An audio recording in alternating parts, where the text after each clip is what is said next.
자, 다시 돌아왔습니다. 이제부터는 이 발람이 어떻게 이스라엘 백성들을 유혹했으며, 이스라엘 백성들을 어떤 공경에 빠뜨렸으며, 또 이스라엘 백성들이 어떻게 발람의 이 계략에 의해서 타락했는지, 이것을 민수기에 나와 있는 내용을 좀 살펴봄으로써 요 발람의 꾀, 발람의 싹, 거짓 선지자의 특성, 거짓 교사의 특성에 대해서 조금 더 살펴볼까 생각을 합니다. 민수기 31장 16절에 보게 되면 이스라엘 백성들이 범죄한 것은 무엇 때문인가? 발람의 꾀 때문이다. 발람의 꾀. 자, 그럼 발람의 꾀는 뭐냐? 이스라엘 자손들을 부올산이라고 하는 곳에서 이 미디안 여인들과 간음을 행하게 하고 성적으로 타락하게 하고 또 그들의 유혹에 빠져서 부올산에 있는 바알 우상에게 범죄케 하는, 즉 여호와 앞에 범죄케 해서 여호와 하나님으로부터 어떤 무시무시한 징벌을 받게 한 사건, 이것이 바로 발람의 꾀에서 비롯된 것이다. 이 발람은 발락 왕이 초청해서 이스라엘 백성들을 저주하라고 초청해서 불렀죠. 그런데 이 발람이 하나님의 주권적인 간섭으로 말미암아 이스라엘 백성들을 저주하는 것이 아니라 축복을 했단 말이죠. 축복을 했어요. 그러다 보니 발람은 이 발락왕, 모압왕 발락왕으로부터 어떤 사례를 받을 수 없게 되니까 사례를 받기 위해서 이스라엘 백성들을 공경에 빠뜨리는 꾀를 내게 된 거예요. 바로 그것이 부올의 사건이다. 여인들과 성적인 타락을 하게 하고 우상 숭배하고 그로 인해서 여호와의 징벌받도록 하는, 그래서 모압 사람들을 이롭게 하는 이런 꾀를 낸 거예요. 자, 그래서 이것이 민수기 25장 18절에도 이렇게 되어 있습니다. 그들이 괴계로 너희를 박해하되, 그들이 누구냐? 모압 사람, 미디안 사람들이 이 발람이 제시한 괴계로 이스라엘 백성들을 공경에 빠뜨려서 어려움에 처하게 했다라는 거예요.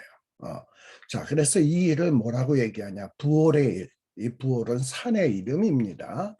그리고 그곳에서 어떤 일을 당했느냐?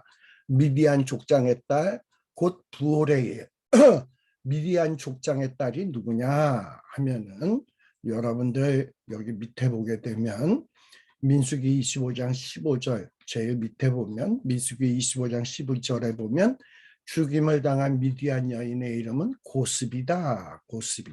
아마도 이 고스비라고 하는 여인이었어요. 굉장히 미모가 출중하고 몸매도 쭉쭉빵빵 아주 섹시한 이런 여인이었던 것 같아요. 근데 이런 여인이 주동이 돼서 여러 모압 여인들을 데리고 이스라엘 백성들을 성적으로 타락하고 타락시키고 우상 숭배를 하게 만든 장본인이다 이 말이에요.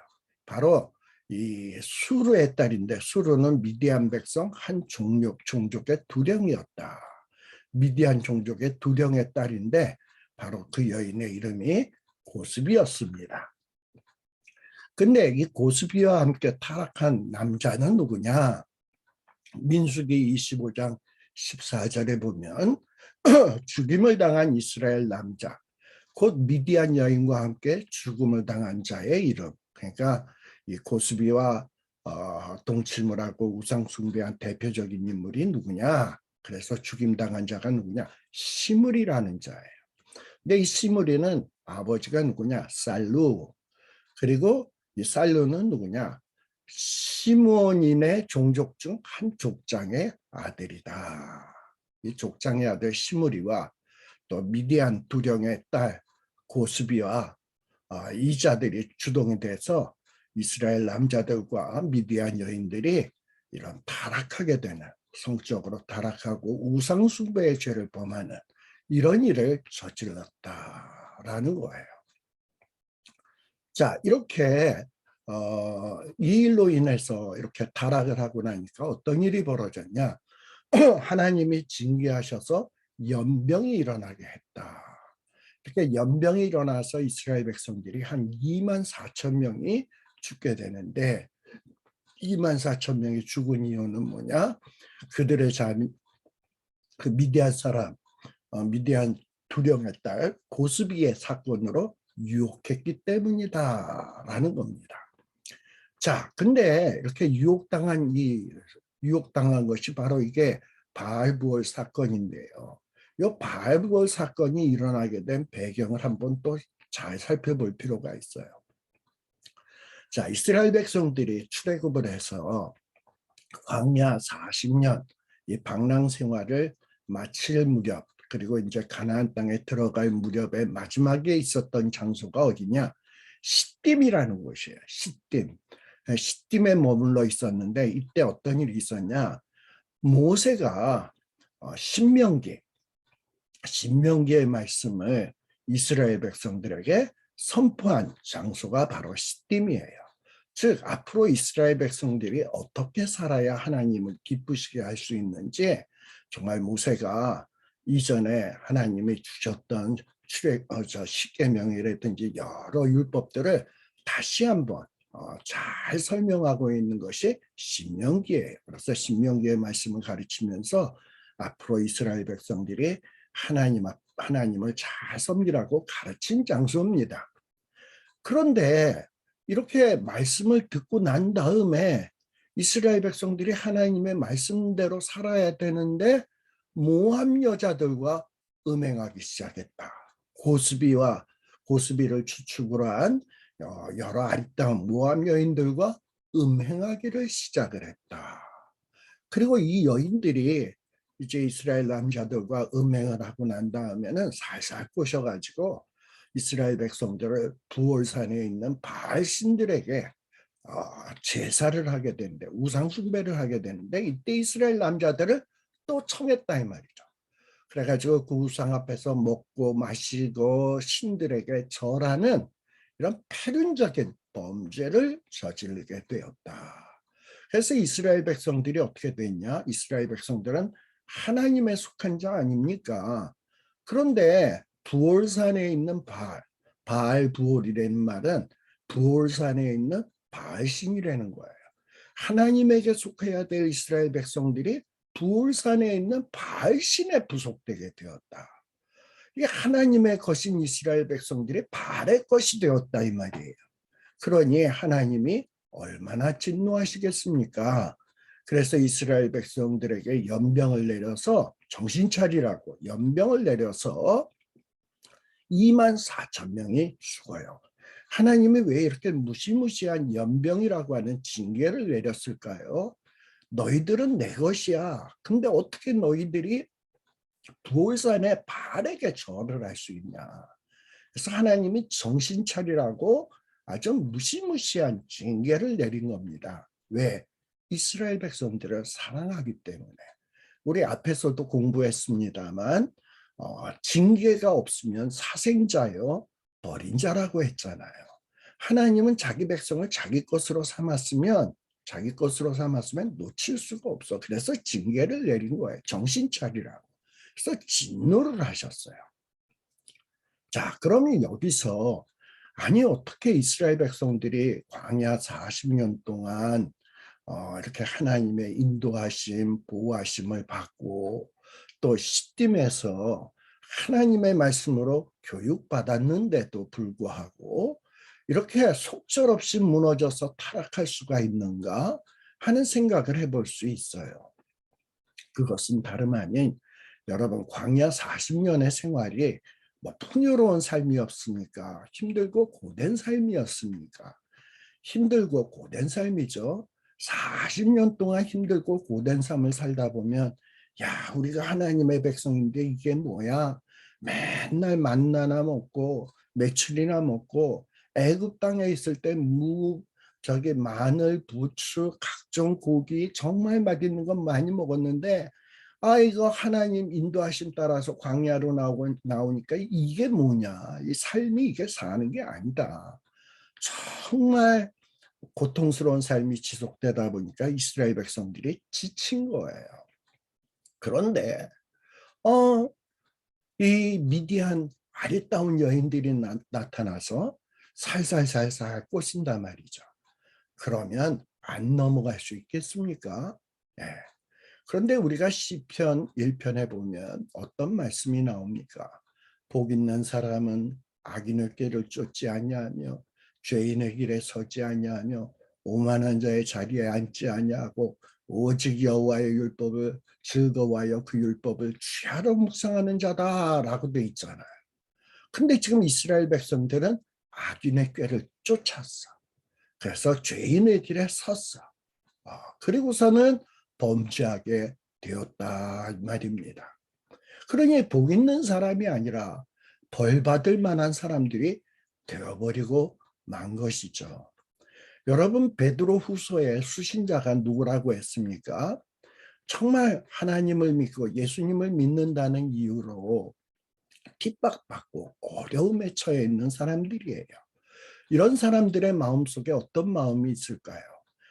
내가 하나님을 잘 믿으면, 예수님을 잘 믿으면 복 받을 줄 알았는데 이게 뭐야, 이렇게 힘든 일이 있고 맨날 고통이고 쫓겨다녀야 되고 고향을 버리고 떠나야 되고 짐승같이 살아야 되고 이게 뭐야, 여러 가지 마음속에 의혹이 생기고 불신이 생기고 의심이 생긴다 이 말이에요.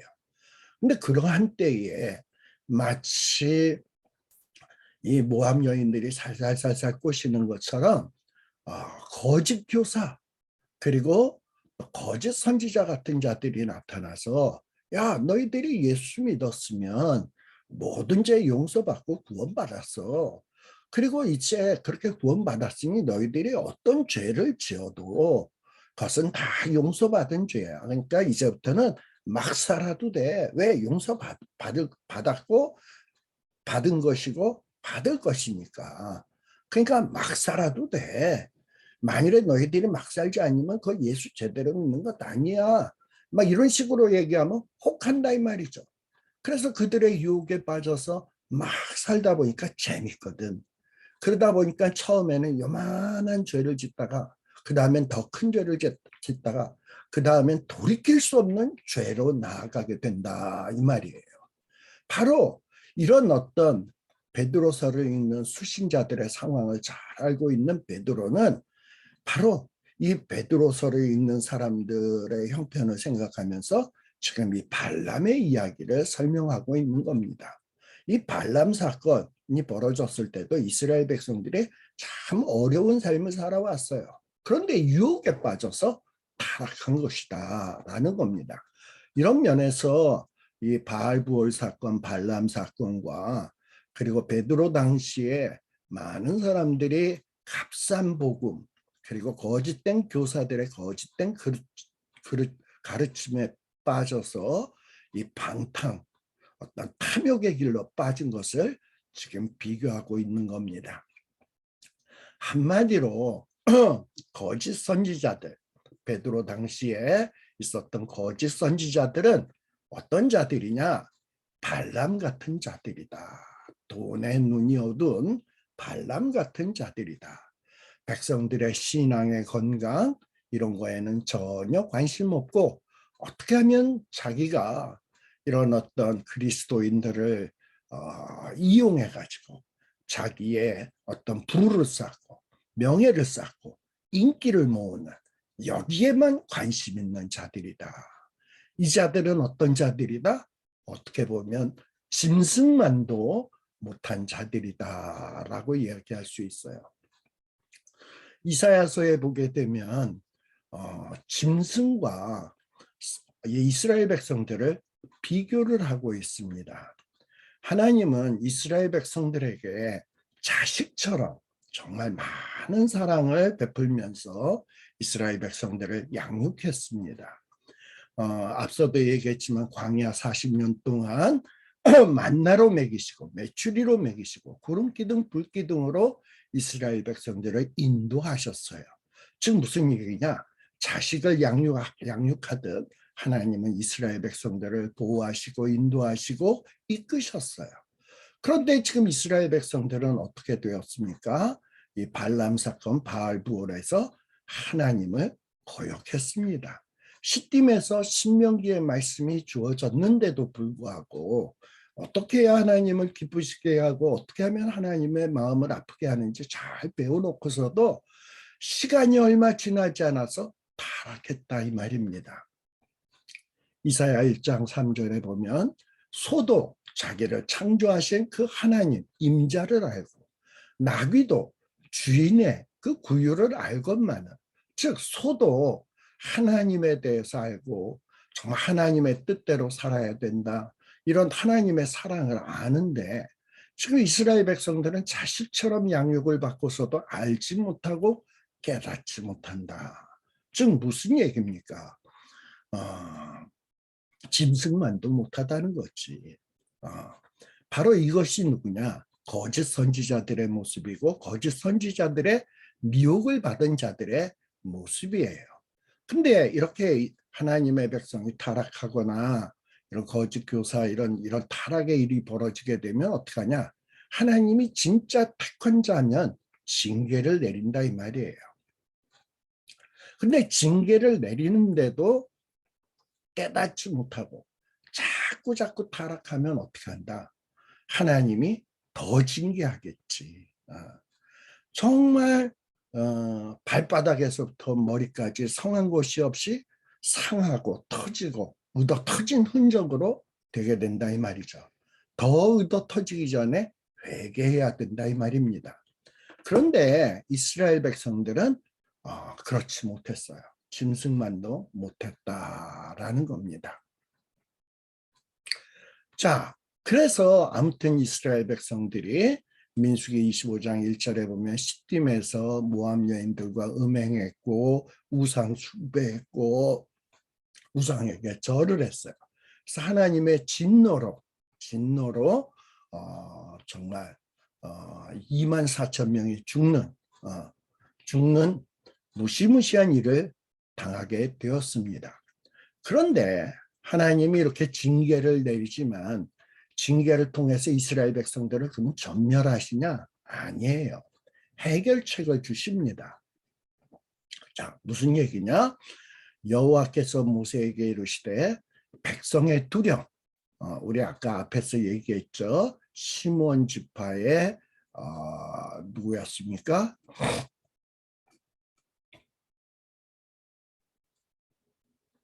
시므리, 살루의 아들 시므리, 살루의 아들 시므리, 그리고 그 일당들을 잡아서 목매어 달아라.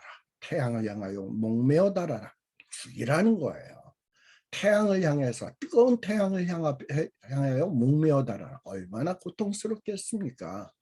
지금 무슨 얘기냐? 이스라엘 이 진중에서 죄악을 제거해라 라는 거예요.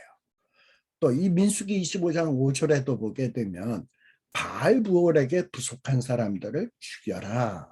하나님에게 속해야 될 사람들이 부올산에 있는 바알에게 속하게 된 이런 자들을 죽여라. 죄를 제거하라는 거예요. 자, 이래서 이런 명령이 떨어지니까 이스라엘 백성들이 어떻게 합니까? 이스라엘 자손의 온 회중이 회막문에서 울었다. 즉 회막문 앞에서 울었다라는 건 뭡니까? 회개하기 시작했다라는 거지. 이스라엘 백성들이 아이고야, 이래서 우리가 지금 징계를 받는구나 하고서 하나님 앞에 눈물을 흘리면서 회개하는 거예요. 우리가 하나님에게 속한 자인데 그만 모함 여인들의 꼬임에 빠져서 하나님에게 속하지 아니하고 부올산에 있는 바알에게 속할 뻔했네요. 하나님 용서하여 주옵소서 하고 눈물로 회개하고 있는 거예요. 자, 근데 말로만 회개하면 되겠습니까? 행동을 보여야죠. 이스라엘 자손의 한 사람이 모세와 온 회중의 목전에 미디안의 한 여인을 데리고 그리고 이스라엘 형제들에게 온 겁니다. 그리고서는 어떤 일이 벌어졌냐? 제사장 아론의 손자 엘르아살의 아들 비느하스도 제사장이에요. 제사장 후손이에요. 아론의 손자고 엘르아살의 아들인데 이 비느하스 제사장이 회중 가운데서 일어나서 손에 창을 들고 그리고 이 고스비와 그 일당 여인들과 함께 타락한 이 남자들 특별히 아까 살루의 아들 시므이를 그의 장막에 들어가서 이 살루의 아들 시므이와 또 함께 성적인 범죄를 저질렀던 그리고 우상 숭배로 이끌었던 고스비라고 하는 여인의 배를 꿰뚫어서 두 사람을 죽여버렸다. 그리고 연병으로 인해서 이미 24,000명이 죽었죠. 그랬더니 이렇게 죄를 제거하고 나니까 이스라엘 자손에게 연병이 그쳤다.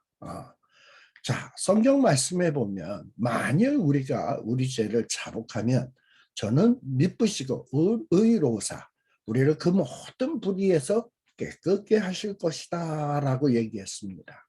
자, 우리가 범죄를 했어도 깨끗함을 얻으려면 어떻게 해야 되냐?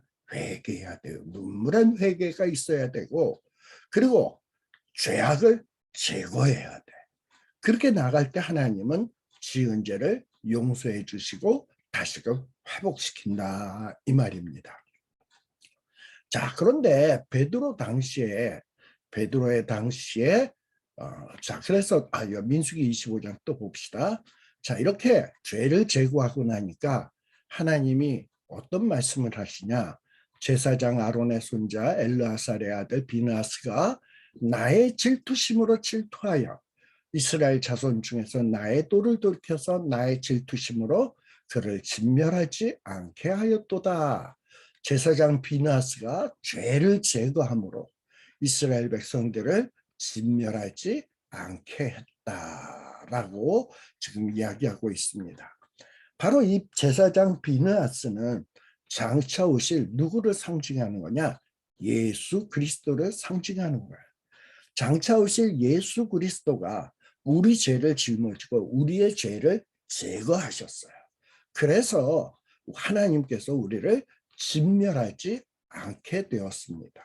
하나님이 세상을 이처럼 사랑하사 독생자를 주셨으니 누구든지 저를 믿는 자마다 어떻게 된다? 멸망치 않고 영생을 얻게 된다. 그래서 이 비느하스로 말미암아 하나님과 이스라엘 백성들 사이에 평화의 언약이 주어지게 되었다. 그리고 이 비느하스에게 주어진 언약은 뭐냐? 영원한 제사장 직분의 언약이라. 그가 그 하나님을 위하여 질투하여 이스라엘 자손을 속죄했다. 즉 비느하스가 하나님을 위해서 일해서 이스라엘의 죄를 제거하게 했다라고 되어 있는 겁니다.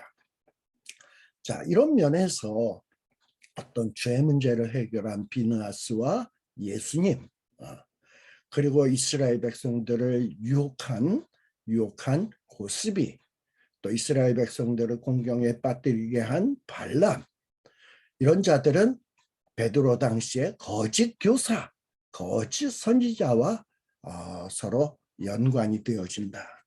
발람이 오로지 돈을 목적으로 모든 일을 했던 것처럼 바로 거짓 교사 이런 자들은 어떤 물질을 목적으로 모든 일들을 행한단 말이죠. 이스라엘 백성들의 신앙의 건강 이런 데는 관심이 없다라는 겁니다. 자, 그런데 또 이 베드로 후서에서는 또 이 발람 같은 선지자를 지금 어떻게 설명하냐 이 짐승과 비교를 하고 있어요. 제가 아까 범죄한 이스라엘 백성 발람 같은 자들은 어떤 자다? 짐승만도 못하는 자다. 짐승도 하나님을 알아보는데 이스라엘 백성 발람 같은 자들은 하나님을 제대로 알아보지 못한다 이 말이에요. 그런데 이것을 베드로후서 2장 16절에서는 나귀와 발람을 비교하면서 얼마나 발람이 나귀만도 못한지를 설명하고 있습니다. 베드로후서 2장 16절에 보면 말 못하는 나귀가 사람의 소리로 말하여 이 선지자의 미친 것을 금지하였다. 여러분, 발람은 어떻습니까? 어떤 불의한 물질, 싹을 위해 이 하나님이 택하신 백성을 저주하려고 모압으로 갑니다. 뭐 겉으로는 나는 하나님의 주시는 말씀만 전할 수 있다.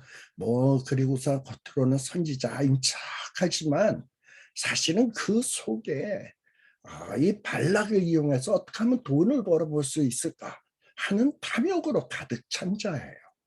백성들의 안위, 하나님의 백성들의 안위, 하나님의 백성들의 신앙의 건강에는 전혀 관심이 없다. 오로지 물질에만 관심이 있었던 자다. 자, 그러나 나귀는 어떻습니까? 지금 나귀가 발람을 등에다 싣고 지금 갑니다. 그런데 가만 보니까 이 가는 길이 뭐냐? 하나님을 기쁘시게 하는 길이 아니라 이게 뭔가 이게 하나님의 백성들을 망하게 하는 계략을 꾸미고 그것을 실행하는 길이란 말이죠. 그러던 가운데 이 나귀는 하나님의 사자를 보는 거야. 아이쿠야, 이거 가면 안 되겠구나. 그러고 막 안 가는 거야. 그런데 발람은 어떠냐? 이놈아 왜 안 가? 이놈아 왜 안 가? 이러면서 막 나귀를 때리는 겁니다. 나귀는 하나님의 사자를 보는데 발람은 돈에 눈이 멀어서 하나님의 사자를 보질 못해. 돈에 눈이 멀어가지고 이 영적으로 하나님의 사자를 보지 못하는 거예요. 반면에 나귀는 어떻습니까? 발람의 미친 짓. 거룩한 하나님의 백성을 저주하는 거, 이건 굉장히 잘못된 일이죠. 이 미친 짓을 금지시키기 위해서 막 안 가고 버티는데 발람은 어떻게 보면 이스라엘 백성들을 타락시켜서 하나님의 징벌을 받도록 하는 계략을 모압 사람들에게 제공을 하고 있다 이 말이죠. 나귀는 하나님의 백성들이 저주받는 것을 못하게 하려고 막 막고 있는데 발람은 이스라엘 백성들을 뭔가 하나님의 징벌을 받도록 하는 그런 계략을 꾸미고 그것을 실행하기 위해서 간다 이 말이에요. 왜? 돈 때문에. 이게 바로 발람의 모습이에요. 이런 발람 같은 거짓 교사, 하나님의 백성들의 크리스찬의 신앙의 건강에는 관심이 없고 오로지 자기의 이익에만 관심 있는 자들, 그리고 겉으로 선지자인 척하는 자들은 어떤 자다? 물 없는 샘. 샘이 물이 있는 줄 알고 갔는데 하나도 없어. 선지자에게 진정한 정말 우리를 정말 신앙으로 잘 건강하게 키울 수 있는 말씀이 있는가 말씀이 있는가 하고 선지자를 찾아갔더니 이 선지자에게 우리를 건강케 하는 말씀은 안 가르치고 우리를 망하는 길로 인도한다 이 말이죠. 물 없는 셈이죠. 선지자가 어떻게 보면 사람들에게 인기도 있고 뭐 왕들에게도 인정받아서 뭐 대단해 보여. 광풍 같아. 그런데 광풍에 밀려가는 안개 같아. 이 안개가 자욱하고 대단한 것 같은데 광풍이 불면 어떻게 됩니까? 휙 사라지는 것처럼 거짓 선지자들은 겉보기에는 대단하고 뭐 실력 있고 신통방통한 것 같지만 하나님이 바람을 훅 불면 사라지는 자들이다. 이 자들의 마지막 결국은 뭐다? 캄캄한 어둠이 예비되어 있다라는 겁니다. 자, 물 없는 샘. 이스라엘에는 물 없는 샘이 참 많았어요. 여러분, 거짓 선지자들을 따라가다 보면 나중에는 실망할 수밖에 없어요. 물이 많은 샘인 줄 알고 갔더니 물이 없다. 얼마나 실망하게 되겠습니까? 이렇게 거짓 선생들의 경우는 뭐 물이 풍성한 샘처럼 보여질지 모르지만 실제 가보면 아무것도 없는 물 없는 샘에 불과한 것이다. 그리고 이 거짓 교사들은 안개, 꽉 세상을 채우는 안개처럼 대단해 보이지만 바람이 불면 싹 사라지는 이런 모습을 가진 자들이 거짓 교사다. 이 거짓 교사의 가르침은 절대 겉으로 보기에 대단해 보여도 영적인 생명력을 주지 못하고 일시적이고 견고치 못하다라는 거예요. 그래서 여러분들이 일평생 살아가면서 어떤 기도를 해야 되냐? 하나님, 좋은 말씀의 교사를 만나게 하시고, 좋은 목사님 만나게 하시고, 좋은 교회 만나게 하시고, 저는 그 교회에 좋은 성도가 되게 하여 주옵소서라는 기도를 하세요. 그리고 여러분들의 자녀도 좋은 목사님 만나서 우리의 자식들이 정말 건강한 크리스찬이 될 수 있도록 여러분들이 기도해 주어야 된다라는 것을 잊지 않는 여러분들 되시길 바랍니다. 자, 그러면서 베드로는 계속해서 이 거짓 선지자들에 대해서 이야기를 합니다. 이 거짓 선지자들은 뭐냐? 음란으로서 육체의 정욕 중에서 유혹한다. 즉 거짓 선지자들은 뭐냐? 이 죄의 길로 유혹한다 이 말이에요.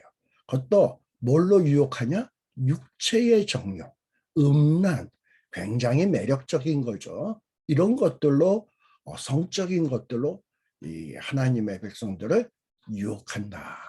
근데 이들이 어떻게 유혹을 하냐? 허탄한 자랑의 말을 통하여 허탄한 자랑의 말. 아, 나는 대단한 선지자야. 나는 정말 하나님이 보낸 선지자야. 막 이러면서 자랑하고 자기가 대단한 척해요. 그리고 그렇게 보여요. 거룩한 척하고. 그리고 이들이 막상 하는 짓거리는 뭐냐? 미혹한 데 행하는 사람들에게서 겨우 피한 자들. 겨우 피한 자들이란 뭐냐? 여기에 보면 초보 단계의 신앙을 소유한 그리스도인들. 근데 이 초보 단계에 있는 그리스도인들이 얼마나 말씀에 대해서 잘 알고 있겠습니까? 무식하죠.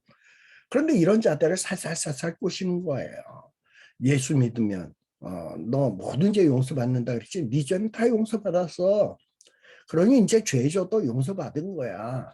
그러니 이제는 쾌락 같은 거, 어떤 성적인 즐거움 누려도 돼. 너 지금 살아온 삶을 봐봐. 짐승같이 살았잖아. 고통 중에 살았잖아. 어떻게 인생을 이렇게 살다 죽으면 억울하지 않니? 내가 시키는 대로 해봐. 이러면서 성적인 유혹, 그리고 정말 달콤한 유혹으로 하나님의 백성들을 유혹해서 넘어지게 한다라는 거예요. 자, 이 거짓 선지자들은 어떤 자들이냐?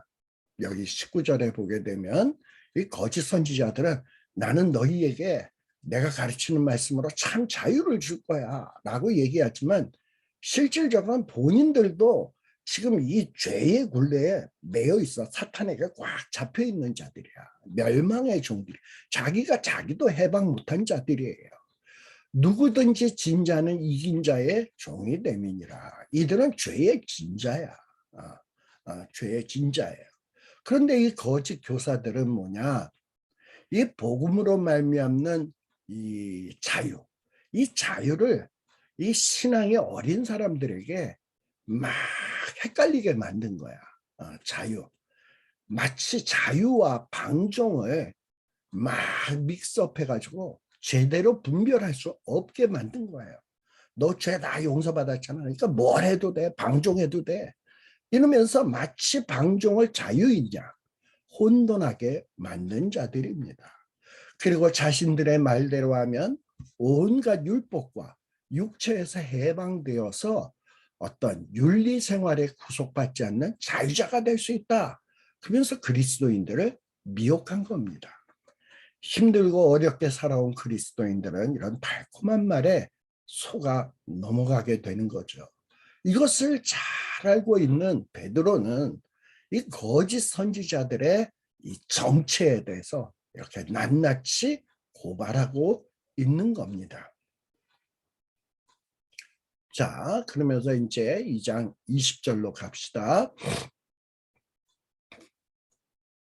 자, 2장 20절에 보게 되면 만일 저희가 우리 주 구주 예수 그리스도를 알므로 세상의 더러움을 피한 후에 다시 그 중에 얽매이고 치면 그 나중 형편이 처음보다 심하리니. 자, 지금 베드로서를 읽고 있는 신자들이 어떤 신자들이라고요? 계속된 시련을 겪고 있는 자들이에요. 그런데 이런 자들에게 거짓 선지자들이 나타나서 너희들 뭐 그렇게 힘들게 사냐? 이제 너희 죄는 다 용서받았으니까 이런 거 해도 돼. 이거 해도 다 괜찮아. 이러면서 막 미혹을 하는 거예요. 그러다 보니까 이들이 처음에 예수를 믿고 난 다음에 깨끗한 생활을 하려고 했는데 거짓 선지자들이 미혹을 하니까 굳이 이렇게 안 살아도 될 것 같거든. 그래서 이전 생활로 돌아가는 거예요. 세상의 더러움을 피한 후에 다시 그 중에 얽매이고 있다 이 말입니다. 그런데 베드로는 뭐라고 얘기합니까?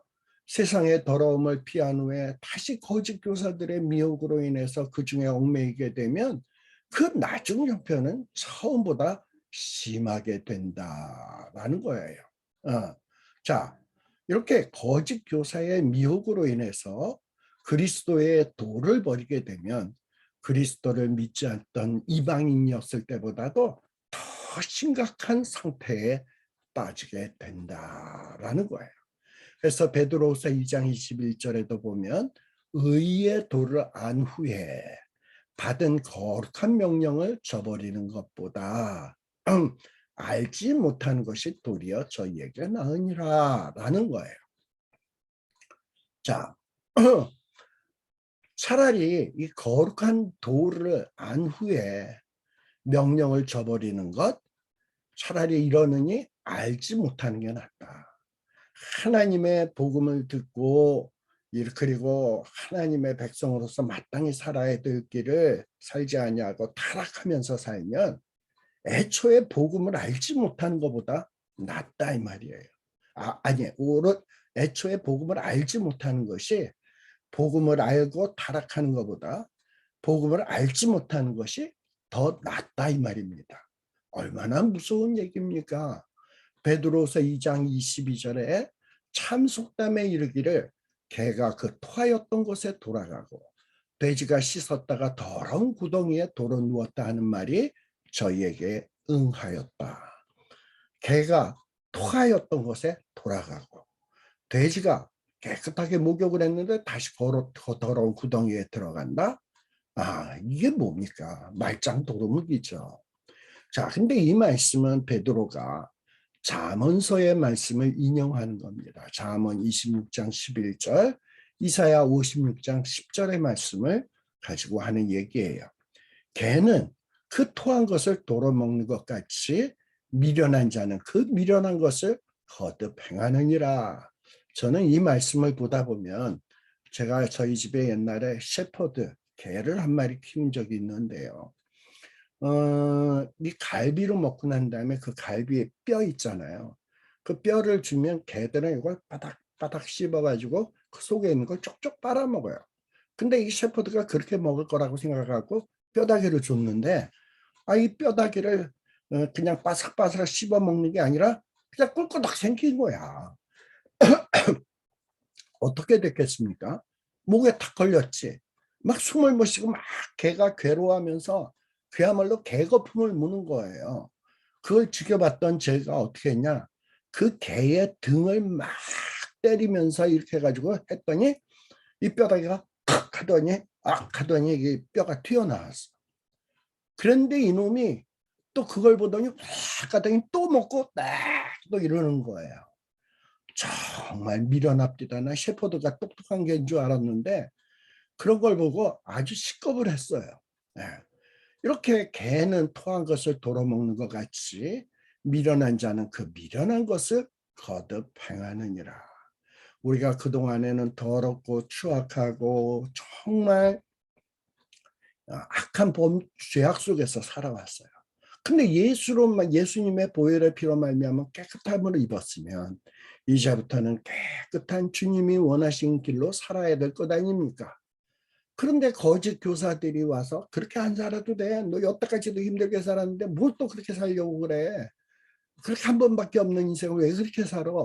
이러고서는 우리를 살살살 꼬시면 어떻게 된다? 옛날 생활로 돌아간다. 그러면 이건 참 미련한 일이다라는 거예요. 네. 자, 이렇게 지금 요 베드로서 2장 22절은 개가 자신이 토하여 놓은 것을 조금 후에 다시 먹는 것과 마찬가지로 거짓 교사들에게 미혹한 자들이 다시금 원래의 본성대로 죄악의 길로 되돌아가므로 멸망의 길을 택하게 된다라는 것을 지금 가르치고 있는 겁니다. 여러분, 우리의 인생길은 참 힘들고 고됩니다. 그러면서도 우리는 예수 믿고 살아요. 근데 이제 예수 믿고 살면서 하나님이 내가 이렇게 예수님을 잘 믿고 하나님의 말씀대로 살면 하나님이 보상해 줄 거야. 하나님이 구원해 줄 거야. 라는 이런 생각을 하면서 위안을 받으면서 사는데 계속된 고난, 고통, 괴로움을 겪다 보면 스물스물 마음에 의심과 의혹과 불신의 마음들이 생겨나기 시작을 합니다. 근데 그때에 사탄이 거짓 교사나 거짓 선지자들을 보내서 너 왜 그렇게 힘들게 살아? 뭐 예수 믿는다고 그게 밥 먹여줘? 그리고 예수 믿었으면 용서 다 받았다며. 그럼 아무렇게나 살아도 돼. 너는 하나님이 택하셨으니까 구원하실 거야. 막 살아도 돼. 하면서 우리를 잘못된 길로 인도한단 말이죠. 마치 고스비가 시므온 지파에 시므이라고 하는 사람을 꼬시고 시므온 지파의 사람들을 남자들을 유혹해가지고 코를 깨가지고 부올산에 데리고 가서 음란한 짓거리를 하고 또 그것을 빌미로 해서 우상 숭배하게 만들고 마침내 연병으로 돼지게 만드는 이 길로 인도했던 것처럼 이렇게 거짓 교사들은 어떤 자기의 유익을 위해서 성도들을 먹잇감으로 사용한다 이 말입니다. 이럴 때에 우리는 어떤 마음을 가져야 되냐? 반드시 가져야 될 것은 뭐냐? 내가 힘들고 어렵지만 하나님의 말씀대로 살면 이것은 결코 무의미한 일이 아니다. 무익한 일이 아니다. 정말 이렇게 살면 나중에 하나님이 다 갚아주실 것이고 그리고 이 세상의 악한 자들이 잘 되고 그리고 정말 열심히 살려고 하는 자들 하나님의 말씀대로 사는 자들이 고통 중에 사는 것 같지만 절대 그게 아니다. 마지막 때 주님 날에 오게 되면 최후의 심판을 통해서 하나님의 공의가 실현된다라는 이 믿음을 흔들려서는 안 돼요. 굳게 그 믿음으로 굳게 하나님의 말씀을 잡아야 합니다.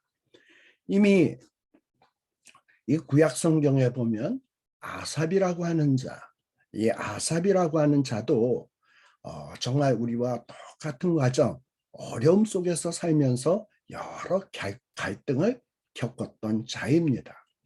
이 시편 73편에 보면 아삽은 어떤 생각을 갖고 있었냐? 마음이 정결한 자에게 선을 행하신다. 누가? 하나님이.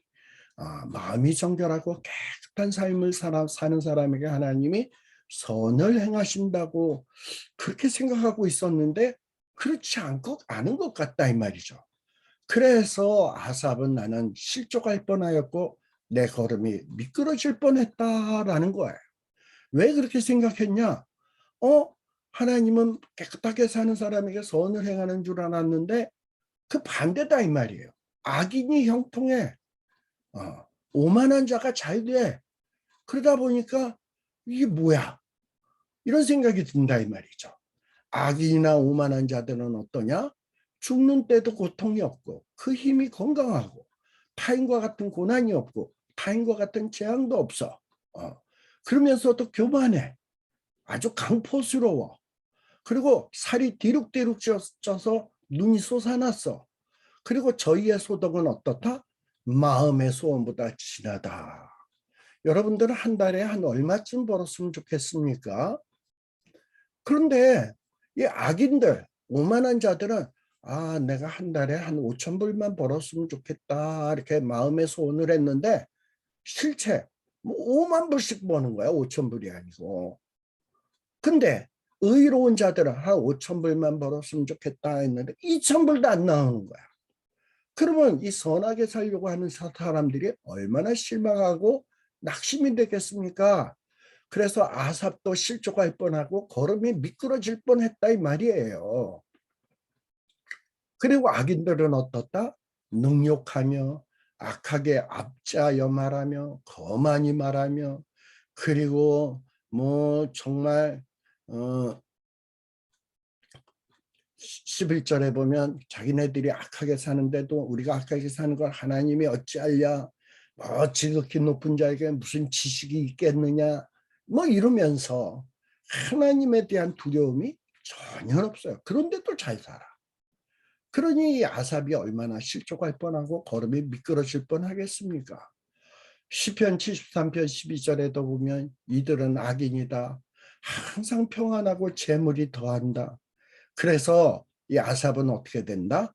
에이, 내가 내 손을 씻어 무자하다 한 것이 실로 헛되도다. 내 마음을 정리하며 내 손을 씻어 무자하다 한 것이 실로 헛되도다. 무슨 얘기입니까?